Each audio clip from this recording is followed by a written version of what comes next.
ZEE5 ಇರುವಾಗ ನೀವು ನಿಮ್ಮ ನೆಚ್ಚಿನ ಶೋಗಳನ್ನ ಎಂದಿಗೂ ಮಿಸ್ ಮಾಡಿಕೊಳ್ಳುವುದಿಲ್ಲ. ಅದು ಸಂಪೂರ್ಣ ಉಚಿತವಾಗಿ. ಏನಮ್ಮ ಸೀತಾ, ಮಗು ವಿಷಯನ ಇಷ್ಟೊಂದು ಮನಸ್ಸು ಕಚ್ಕೊಳ್ಳೋದ? ತಾತ ಪ್ಲೀಸ್ ನನ್ನ ಕ್ಷಮಿಸಿ. ಈ ಟೈಮಲ್ಲಿ ನಿಮ್ಮನ್ನ ಇಲ್ಲಿ ಕರೆಸ್ಕೊಂಡು ನಾನು ಮಾತಾಡ್ತಿದ್ದೀನಿ. ಮನಸ್ಸಲ್ಲಿರೋದನ್ನ ನಾನು ಡೈರೆಕ್ಟಾಗಿ ನಿಮ್ಮ ಹತ್ರ ಹೇಳಬೇಕಿತ್ತು, ಅದಕ್ಕೆ ಕರೆಸ್ಕೊಂಡೆ. ನೋಡು, ಭಾರ್ಗವಿ ನನಗೆಲ್ಲ ಹೇಳಿದ. ನಾನು ಅವತ್ತೇ ನಿರ್ಧಾರ ಮಾಡಿಬಿಟ್ಟಿದ್ದೆ, ಸಿಹಿ ನಮ್ಮ ಮೊಮ್ಮಗಳು,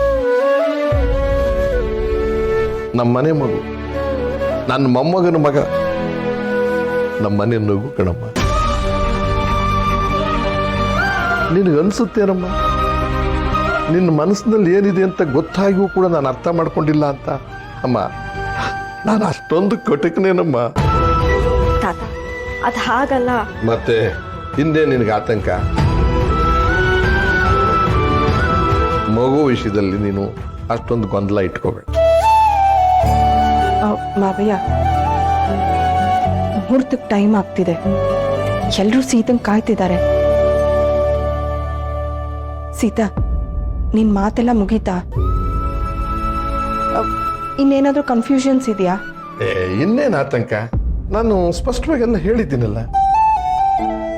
ಅದನ್ನೇ ಮಾವಯ್ಯ ನಾನು ಹೇಳಿದ್ದು, ನೀನೇ ಅದನ್ನ ಅರ್ಥ ಮಾಡ್ಕೊಳ್ಳಿಲ್ಲ. ದೊಡ್ಡವ್ರ ಆಶೀರ್ವಾದನ ಆಶೀರ್ವಾದ ಅಂತ ತಿಳ್ಕೊಬೇಕು, ಸುಮ್ಮನೆ ಗಾಬರಿ ಆಗ್ತಿದ್ಯಾ? ಗೊತ್ತಾಯ್ತು, ಬಾರಮ್ಮ. ಇವತ್ತು ನನ್ನ ದೊಡ್ಡ ಮಗ ಇಂದ್ರಾವಾಣಿ ಮದುವೆ ಆದ ದಿನ. ಅವರಿಬ್ರು ಇಲ್ಲ ಅನ್ನೋ ಕೊರತೆನ ನಿಮ್ಮಿಬ್ರಲ್ಲಿ ನಾನು ಕಾಣ್ತಾ ಇದ್ದೀನಿ. ವಾಣಿನ ಇಲ್ಲ ಅನ್ನೋ ಕೊರಗನ್ನ ನೀಗಿಸೋದಕ್ಕೆ ಭಗವಂತ ನಮ್ಮ ಮನೆಗೆ ನಿನ್ನನ್ನು ಕಳಿಸ್ಕೊಟ್ಟಿದ್ದಾನೆ ಅಲ್ವೇನಮ್ಮ ಭಾರ್ಗವಿ?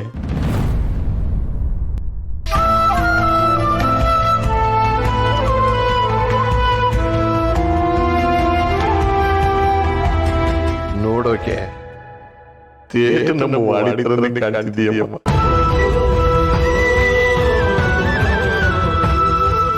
ನೀನು ವಾಣಿ ಪ್ರತಿರೂಪ ಅಂದಮೇಲೆ ಅವಳು ಅನುಭವಿಸಿದ ಒಂದೊಂದು ಕ್ಷಣನೂ ನಿಂದಾಗಬೇಕಲ್ವ ಸೀತಾ? Welcome home.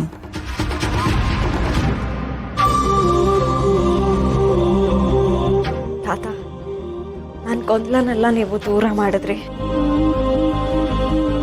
ನಿಮಗೆ ನೋವು ಮಾಡಿದ್ದಕ್ಕೆ ದಯವಿಟ್ಟು ಕ್ಷಮಿಸಿ, ನನಗೆ ಆಶೀರ್ವಾದ ಮಾಡಿ.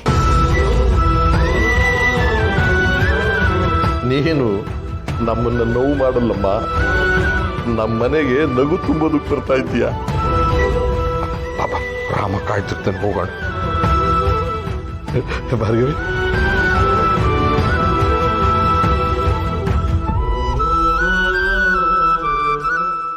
ZEE5 ಆಪ್ ಡೌನ್ಲೋಡ್ ಮಾಡಿ ಎಲ್ಲಾ ಸಂಚಿಕೆಗಳನ್ನು ಸಂಪೂರ್ಣ ಉಚಿತವಾಗಿ ನೋಡಿ.